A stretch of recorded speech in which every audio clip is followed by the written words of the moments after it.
Welcome to Breaking Bulletin. We bring you the latest local and international news, compelling stories, and thought-provoking documentaries.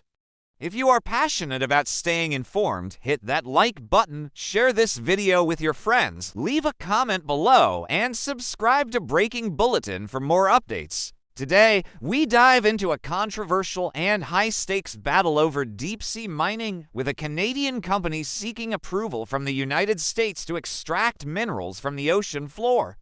This decision has sparked intense debate, raising concerns among environmentalists, governments, and global corporations.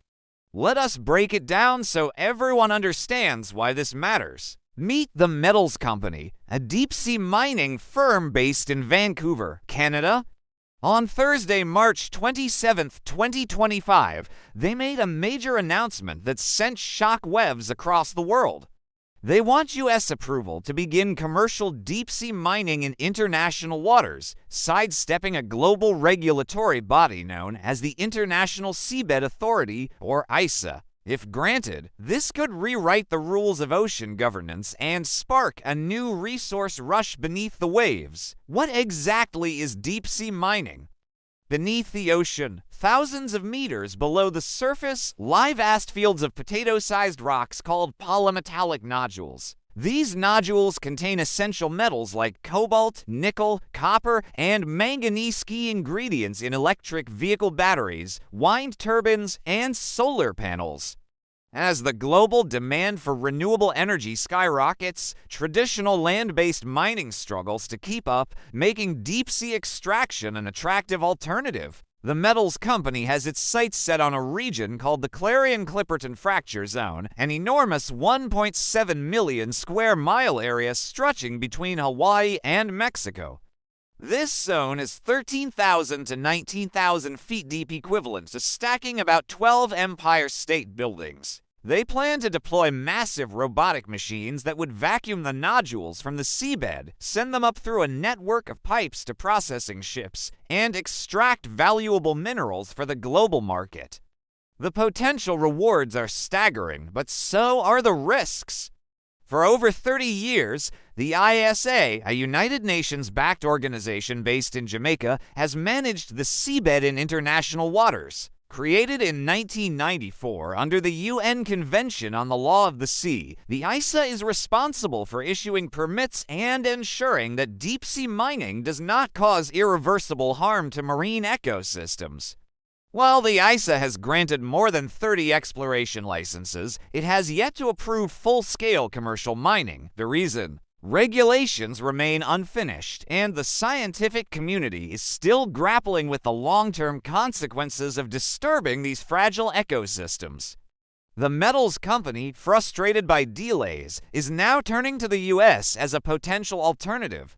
Why the U.S.? Unlike most countries, the United States never ratified the UN Convention on the Law of the Sea. Instead, it has its own domestic law, the Deep Seabed Hard Mineral Resources Act, passed in 1980, which allows American-based companies to pursue seabed mining. Since the Metals Company has a U.S. subsidiary, they believe they can use this legal loophole to gain approval outside of ISA jurisdiction. The company has been actively meeting with White House officials, members of Congress, and NOAA, the National Oceanic and Atmospheric Administration, which oversees ocean mining permits. NOAA has confirmed discussions, but insists that any approval process would involve extensive environmental reviews and public input. The big question: is this a game-changing opportunity or an environmental catastrophe waiting to happen? Over 30 nations, including Canada, France, and Germany, have called for a moratorium or outright ban on deep-sea mining until more research is conducted.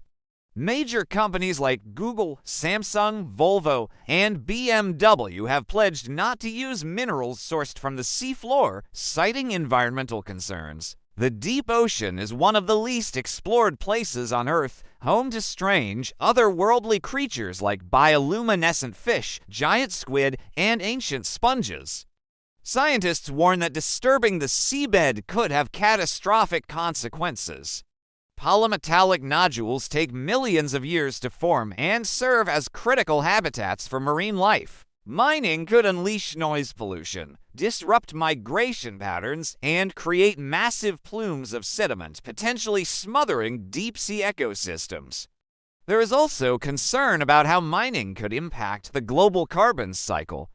Seabed sediments store vast amounts of carbon, and disrupting them could release carbon dioxide into the ocean, worsening climate change. Emily Jeffers from the Center for Biological Diversity compared the situation to burning a library before we have even read the books. Meanwhile, Greenpeace warns that the deep sea is humanity's last frontier and should not be exploited for short-term gains. Supporters argue that deep-sea mining could be a cleaner alternative to traditional land mining, which has devastated rainforests and displaced communities in countries like the Democratic Republic of Congo.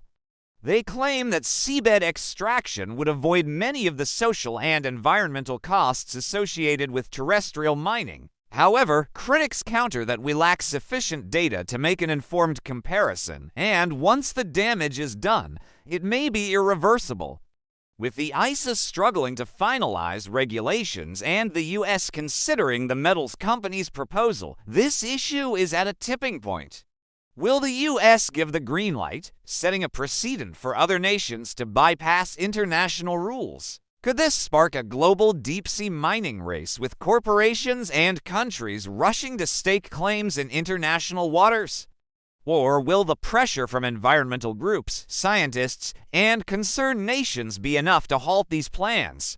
The future of the deep ocean hangs in the balance. Now we turn the question over to you. Should we mine the deep sea for a greener future, or should we protect it as one of Earth's last untouched frontiers? Drop your thoughts in the comments below. That wraps up today's deep dive on Breaking Bulletin. If this story got you thinking, do not forget to like, share, and subscribe for more hard-hitting news and analysis. See you next time.